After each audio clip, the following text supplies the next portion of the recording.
So we're going to look at the effects of a tariff and measure the deadweight loss of a tariff in a small country case, and we'll assume we have a supply curve, say, equal to 4 minus 5, plus 5p, and demand equal to, say, 34 minus 1p. So that's our supply and demand. The first thing that we do, not necessarily because we have to, but because it's often useful for drawing the graph, is to quickly calculate what's the price in autarky, where supply would be equal, domestic supply would be equal to domestic demand. And so we set 4 plus 5p equal 34 minus 1p. That gives us 30 equals 6p, so p is equal to 5. So now we know that when we draw our supply and demand, we have something that's having equilibrium at p equals 5, so we can sort of draw our supply and demand curve looking like that. For drawing the curve, we'll want to know, well, where does the supply curve intersect the the y-axis, and where does the demand curve intersect the axis? For drawing a line, you need 2 points, so we might have one here, and we know that it'll intersect here also, so that would be a second point. And quantity at price of equal to 5 is 29, so p equals 5 and q equals 29. Is a point on the supply and demand curve. So we can draw the supply and demand curve now by remembering our equation is s equals 4 plus 5p and demand equals 34 minus 1p, and we have that point.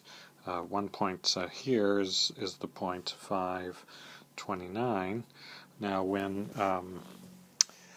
supply is equal to 0, what will price be? Well, we'd have 0 equals 4 plus 5p, so p would be equal to minus 4/5, right? So it's a little bit just down here. So that's one point on our supply curve, and that's the second point. So that's what our supply curve looks like if we draw it mathematically.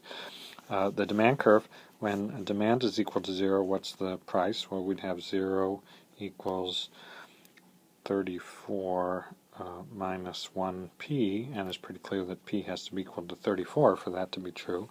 So 34 is some number way up here, and we're not drawing this axis to scale, obviously, so we'll let that be 34 there. And we have a demand curve, should be a straight line, looking like that goes through those 2 points, right? So now we ask, well, at a world price, say, so now that we know what the autarky price is, we can ask, well, suppose there's a world price of 1. So the world price of 1, we see how much is imported and how much is exported. Demand at a price of 1 would be equal to 33. And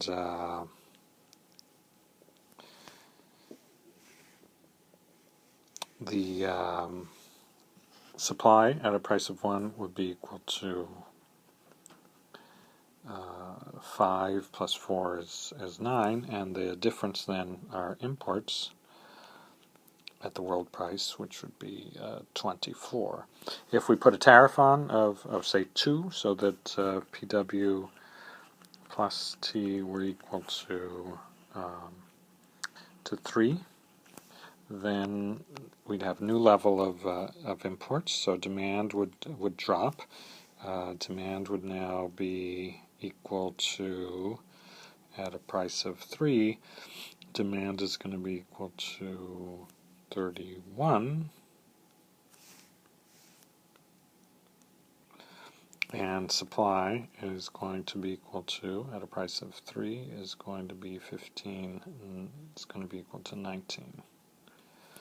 So supply goes up by a lot, demand doesn't drop by a lot, right? That's the effect of the tariff. The tariff gives a big incentive for domestic producers to produce 10 more, from 9 to 19. Domestic consumers, demand is inelastic, right? So the rise in price doesn't cause a drop in demand, it only falls by 2. And now we can compute the various change in consumer surplus, change in producer surplus, change in tariff revenue. So you'll recall the change in producer surplus is this, consumer surplus is this area here. So that's a rectangle plus a triangle. The change in producer surplus is this area here, and that's a rectangle plus a triangle. And the change in tariff revenue is this area, and that would just be the new level of imports, which we can see is 12 times the tariff, which is 2, so that would be 24, the volume of that area. And the two deadweight losses are these two triangles, and the really important thing that we can see for these triangles, in this case they're going to be different because the supply and demand have different slopes. This one is going to be 2 times 10 divided by 2, and this one is going to be 2 times 2 divided by 2. So this one's going to be equal to 10, and this one's going to be equal to 2, so the total deadweight loss will be equal to 12. And that's basically how you calculate the change in consumer surplus, change in producer surplus, change in tariff revenue, and the deadweight loss. And remember that definition is that the deadweight loss, both triangles, is equal to the change in consumer surplus minus the change in producer surplus minus the change in tariff revenue. And don't get hung up about the minus signs, plus signs, right? The deadweight loss is a negative thing. The change in consumer surplus is a negative thing.